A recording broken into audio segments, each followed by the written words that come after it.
Benjamin Friedman, qui est sollicitor et salarié de la société Axome en Angleterre. Dominique Janssen, qui est consultant pour les avocats et spécialiste en communication. Bruno Defins, qui est économiste et professeur agrégé à l'université d'Assas. Mon confrère Lionel Scotto, qui est associé et fondateur du cabinet éponyme. Et enfin Christophe Thévenet, aussi un confrère et ancien membre du Conseil de l'Ordre. Voilà, je vais laisser la parole à Lionel qui va débuter le débat. Lionel, vous avez la parole. Donc, merci. Le sujet aujourd'hui, je crois qu'on va tout de suite le préciser. On parle de financement extérieur des cabinets d'avocats. En fait, le sujet est un petit peu plus, je dirais, conflictuel ou je dirais clivant. Il s'agit évidemment de l'ouverture du capital des cabinets d'avocats à des fonds extérieurs, des fonds non détenus par des avocats. Bon. Il est de plus en plus difficile pour nous, cabinets français, de concurrencer sur des dossiers, je parle de qualité, d'importance, les grands cabinets internationaux. Et bien évidemment, ce qui nous différencie, c'est la taille critique. La plupart d'entre nous n'avons plus la taille critique. Mais quand je parle de la taille critique, ça peut être même en milliers d'avocats. Le branding, ils ont créé des marques, on n'a pas créé des marques. Leurs référencements maintenant qui sont internationaux, la capacité qu'ils ont aujourd'hui d'attraire des équipes entières de grande qualité en leur sein. Et toutes ces choses-là font que le contexte concurrentiel, je le vis, devient de plus en plus difficile. Bon. Alors, je pense que c'est pas inéluctable, mais je pense que si on doit dresser un constat honnête aujourd'hui, si on ne fait rien les 5-10 prochaines années, je pense que véritablement les cabinets français qui veulent aujourd'hui travailler sur ce type d'opération un peu transfrontalière et de qualité ont du souci à se faire. Bon. Une des réponses, peut-être pas la seule, et c'est le sujet d'aujourd'hui, et j'y crois beaucoup, c'est la capacité d'ouvrir le capital de façon intelligente à des partenaires. Ça peut être des banques d'affaires, ça peut être des experts comptables, ça peut être des cabinets de consultants. On peut être très imaginatif sur le sujet. Et puis bien évidemment, d'apporter à nos structures les moyens de leur développement. La question des capitaux extérieurs, elle appelle une vraie question. Parce que pour qu'il y ait capitaux extérieurs, il faut qu'il y ait investisseurs. Et donc, qui sont ces investisseurs? Ou je vais formuler la question différemment. Qui a envie d'investir dans un cabinet d'avocats? C'est une vraie question. Alors, quels sont les critères de l'investisseur éclairé habituel? L'investisseur éclairé, il va regarder une activité, il va regarder la pérennité de cette activité, la rentabilité de cette activité, la qualité du management, la stabilité du management, un certain nombre de critères qui vont lui donner envie de faire le grand saut et d'investir. Le problème, c'est que toutes ces caractéristiques que je viens d'énumérer, malheureusement, elles ne sont pas nécessairement les caractéristiques types de la plupart des cabinets d'avocats que nous connaissons. Donc, si on regarde dans un cabinet d'avocats, qu'est-ce qui fait la force? Et c'est là où, Thierry Weckers le disait tout à l'heure, on a, en fait, quelles sont les activités phares? Quelles sont les activités qui donnent envie?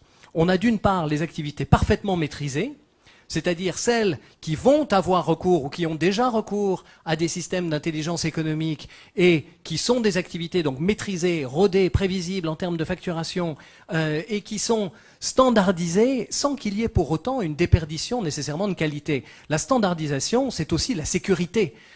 Donc on peut se dire, voilà une partie des activités de l'avocat qui sont potentiellement intéressantes pour un investisseur. Et puis vous avez de l'autre côté, on va dire l'hyper-niche.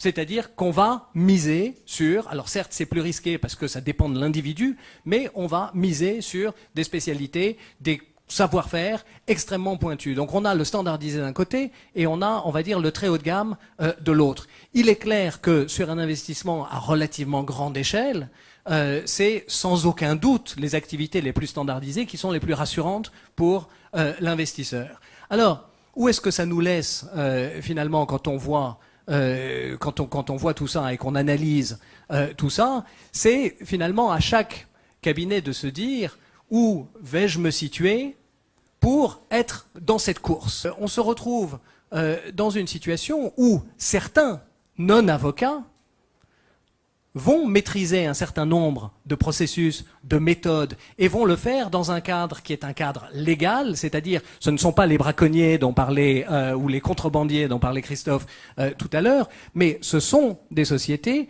qui vont systématiser un certain nombre de prestations.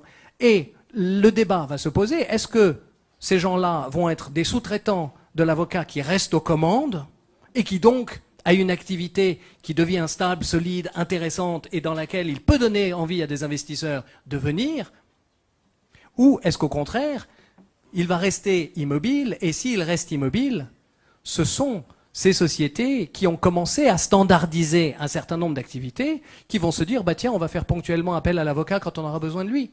Donc, l'avocat, paradoxalement, deviendra le sous-traitant de ces prestations-là. Donc, c'est ça. Ouvrir le modèle, ouvrir le capital, c'est nécessairement aussi changer les modèles d'affaires. À un moment donné, quand quelqu'un met des millions dans l'entreprise, il faut que les millions fassent... il faut qu'ils génèrent des revenus et puis il faut que cet argent-là travaille.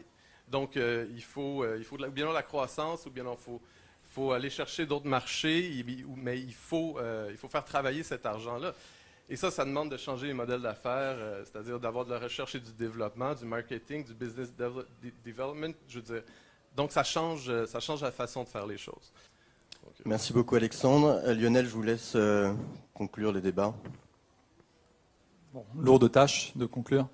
Donc, il y a une étude qui est faite, qui est intéressante, et qui résume aujourd'hui la position de la plupart des cabinets, je dirais, conséquents d'affaires. Il y a Christophe qui a fait l'amitié de nous dire que le Conseil national des barreaux français, à 2/3 dit on bouge plus.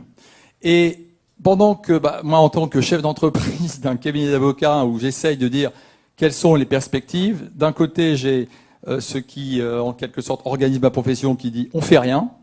De l'autre côté, j'entends des gens qui avec beaucoup de talent se développent de façon exponentielle.